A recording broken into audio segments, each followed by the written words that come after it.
We don't want the motorcycle. Yes.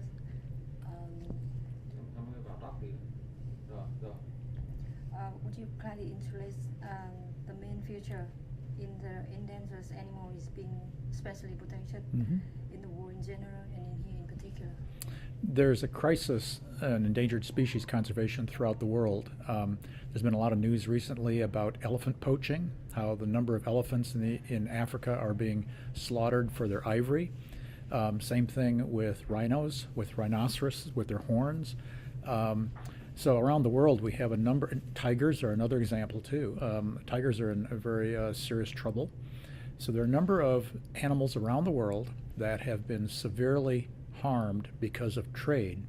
And there's an international treaty that over 180 countries are parties to, including Vietnam, I believe, called the Endangered Species Convention, or its acronym is CITES, C-I-T-E-S. And this is designed to provide a mechanism to regulate and ban worldwide trade, commercial trade, in species that can no longer be sustainably harvested, like elephant ivory, like rhinoceroses. And so there's an international approach among all the different countries to protect these species. Then in other individual countries, like the United States, we have a separate endangered species law that is probably the toughest wildlife conservation law in the world. This is our 40th anniversary, the 40th year that we've had this Endangered Species Act in this country. And many other countries have modeled their own endangered species laws after what we have in the United States, but none of them are as protective or as strong as the one we have in the United States. So under our own domestic law, we have protected and restored and recovered the American bald eagle, the American alligator, the brown pelican, a number of animals who were on the verge of extinction. Peregrine falcon's another one. They were on the verge of extinction. They were about to disappear. This act was enacted by our Congress, and it has brought them back to the point where they no longer needed further federal protection. So we're very proud of the Endangered Species Act in this country. We think it's made a huge difference in keeping these species from becoming extinct. And we frequently will work with other countries to help them develop similar laws to help them protect their own biodiversity. The important thing here was that 40 years ago, this country was in an environmental crisis. We had very polluted rivers. We had terribly polluted air. We had species that were on the verge of extinction. And our United States Congress passed a number of environmental laws to protect our environment, including our wildlife.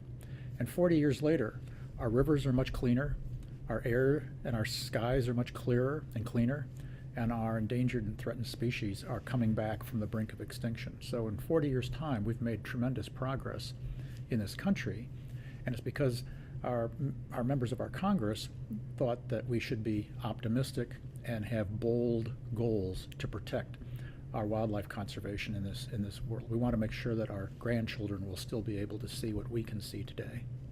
So could you please share with us your experience or successfully in protecting wildlife animals? Well, it's interesting. Defenders of Wildlife is a national conservation organization. We were organized in 1947, so we are one of the oldest wildlife conservation organizations in this country. Our goal is to protect the biological diversity of North America. We do this by focusing both on individual species, but also on the protection of their habitat.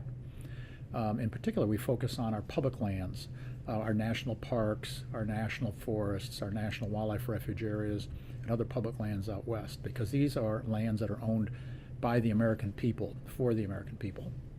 And we work on both of those areas, protecting individual species and also protecting their habitat base. One of the things that makes Defenders of Wildlife, I think, unique is that we have a number of people with many, many years of government experience now working here. So the president of Defenders of Wildlife, for instance, Jamie Clark, served for a number of years as the director of the Federal Wildlife Agency, the U.S. Fish and Wildlife Service. Jamie spent her whole career as a biologist working for the federal government before she came to Defenders of Wildlife. So she understands how government works, and she was in charge of all the federal wildlife conservation programs in this country. We have a number of other people here on our staff, senior staff, who have spent many, many, many years working inside government. So now that they've left government, but they understand the way government works, and it makes them much more efficient to come up with solutions and to solve problems because of that government experience.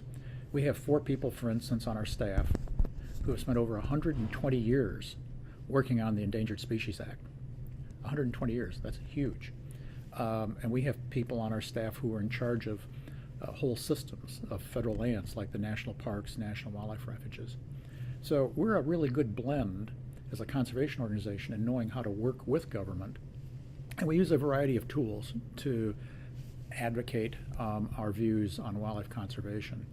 We have some really top flight scientists, wildlife scientists and biologists who work to make the scientific case as to why species should be conserved.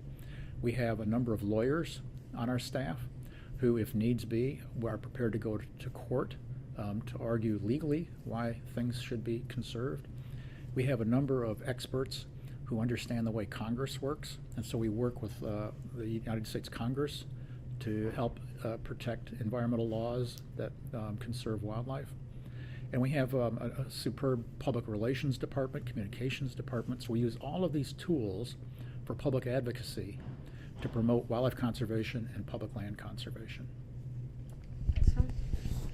And the last one, I would like you to say something because we heard that the wolf recovery in America is a very successful program. On wolves? Wolf.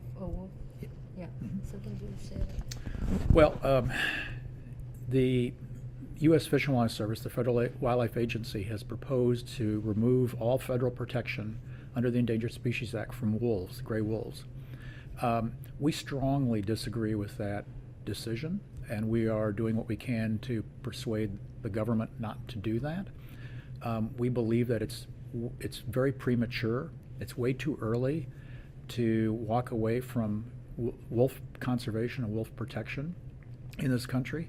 All we need to do is to look at the way we